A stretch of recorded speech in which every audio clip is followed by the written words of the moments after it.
Hello दोस्तों, आशा करूँ আপোনালোকে সকলোৱে ভালেই আছে। আজিৰ ভিডিঅ'টো আপোনালোকৰ চেনেলটোৰ কেটাগৰী কেনেকৈ চেঞ্জ কৰিব বা সিলেক্ট কৰিব আৰু সেইটোৰ বিষয়ে মই ভিডিঅ'টো বনাইছোঁ। আপোনালোকে চাই থাকক। যদিও আমাৰ চেনেলত প্ৰথমবাৰ আহিছে বা আপুনি নতুন আহিছে তেতিয়াহ'লে মোৰ চেনেলটো ছাবস্ক্ৰাইব কৰিব আৰু নটিফিকেশ্যন বেলটো দবাই দিব আৰু আপোনালোকে এটা লাইক দি দিব। তেতিয়াহ'লে আহক ভিডিঅ'টো আৰম্ভ কৰোঁ। আপোনালোকে শ্ৰম বজাৰ অপেন কৰিব। অপেন কৰি সাৰ্চ টাইপত সাৰ্চ কৰিব www.utab.com লিখি সাৰ্চ কৰি দিব।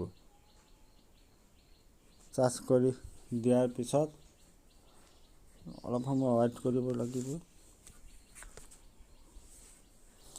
আপোনাৰ সন্মুখত এনেকুৱা এটা পেজ খোল খাব। ইউটিউবত আহি যাব, ডাইৰেক্ট আপোনাৰ ইউটিউব ৱেবছাইটত আহি যাব। আহি গ'লে আপোনালোকে কি কৰিব, সেই ওপৰত চুকত চাব এটা 3 ডট আছে। 3 ডটত ক্লিক কৰিব। ক্লিক কৰি আপোনালোকে চাব এটা ডেস্কটপ সাইট আছে, তাত টিক চিন লগাই দিব। ডেস্কটপ সাইট কৰি ল'ব। ডেস্কটপ সাইট কৰি লোৱাৰ পিছত আপোনাৰ সন্মুখত মোবাইলটো কম্পিউটাৰৰ নিচিনা হৈ যাব। কম্পিউটাৰৰ নিচিনা আহি যাব। আপোনাৰ কম্পিউটাৰত যিটো কাম কৰিব পাৰে সেইটো কাম মোবাইলতে কৰিব পাৰিব। পিছত আপোনালোকৰ সন্মুখত এনেকুৱা এটা পেজ খোল খাব। পেজটো খোল খোৱাৰ পিছত আপোনালোকে কি কৰিব, আপোনাৰ অলপ জুম কৰিব। জুম কৰি আপোনাৰ চেনেলৰ চাব লোগোটো আহি যাব, তাত ক্লিক কৰিব। আপোনাৰ চেনেলৰ লোগো আহি যাব, ইয়াত ক্লিক কৰিব। ক্লিক কৰি চাব ইয়াত এটা সেটিংস লিখা আছে। সেটিংসত ক্লিক কৰিব। সেটিংসত ক্লিক কৰাৰ পিছত আপোনালোকে চাব ইয়াত এনেকুৱা এটা পেজ খোল খাব। পেজ খোল কৰাৰ পিছত আপোনালোকে চাব ইয়াত লিখা আছে চেনেল ষ্টাটাছ এণ্ড ফিউচাৰত ক্লিক কৰিব। ইয়াত ক্লিক কৰিব। ক্লিক কৰিলে আপোনাৰ ইউটিউব ষ্টুডিঅ' বাছনত গুচি যোৱাৰ পিছত এনেকুৱা এটা পেজ খোল খাব। যদি আপোনাৰ সন্মুখত এনেকুৱা এটা পেজ নোখোলে তেতিয়াহ'লে আপোনালোকে মই বেক কৰি দেখুৱাইছোঁ।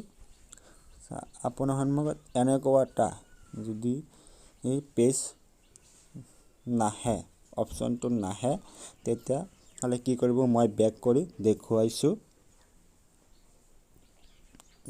আছোঁ। আপোনালোকে অলপ ওপৰলৈ উঠাব। উঠাই চাব তলত চাব, ইয়াত চাব সেটিং অপশ্যন আছে, তাত ক্লিক কৰিব। ক্লিক কৰিলে পিছত এনেকৈ আহি যাব। আহি গ'লে আপোনালোকে আপডেট ডিফল্টছত ক্লিক কৰিব। ক্লিক কৰিলে আপোনালোকে চাব ইফালে অলপ আনি চাব ইয়াত আছে এডভান্স সেটিংস, তাত ক্লিক কৰিব। তাত ক্লিক কৰি আপোনালোকে ওপৰলৈ টানি চাব ইয়াত কেটাগৰী অপশ্যন আছে, ইয়াত ক্লিক কৰিব। মোৰ আগতে চিলেক্ট কৰা আছে, সেইকাৰণে মই চিলেক্টটো দেখুৱাইছে। যিসকলে নাই সেইসকলক নন দেখুৱাব।